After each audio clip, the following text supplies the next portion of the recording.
Welcome to the channel, and in this video I'm going to show you how to replace the cabin air filter on your 2019 and up Chevrolet Blazer. Before replacing any cabin air filter, I always recommend popping the hood and checking the air intake at the base of the windshield. Leaves and other organic debris can collect here and decompose, blocking airflow to the filter and overpowering the filter's ability to block bad odors. Now this Blazer spends most of its time in the garage, so there's very little debris here that needs cleaning. But with that confirmed, we can move on to the filter replacement. Coming to the passenger side of the dashboard, we'll press our Glovebox button to open it. Next, we can detach the dampener arm on the side of the Glovebox. If it gives you trouble, you can pinch the tangs on the side here to release the arm. Next, we'll drop the Glovebox itself out of the way by pressing it on both sides of the Glovebox so the stops have enough room to clear the instrument panel. Once inside, you should find a T20 Torx screw bit holding the filter access door.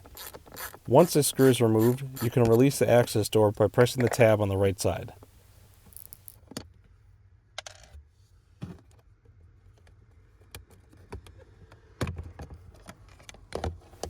Before removing the air filter, make note of any directional markings that may be on the old filter. We want to install the new filter in the same airflow direction for the best filter performance. If there's any excess debris in the filter housing, now is the best time to clean that out as well. Now we can insert the new air filter, reinstall the access door, and tighten down the T20 security screw.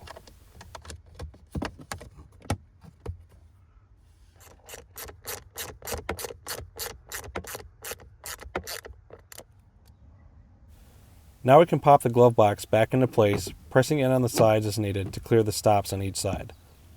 Finally, we'll reconnect the dampening arm, and we can test our climate system to make sure we have good airflow through the vents. With that, our cabin air filter install is complete. Thank you so much for watching this video. If you found it helpful, please consider giving a like and checking out the channel, and we'll see you next time.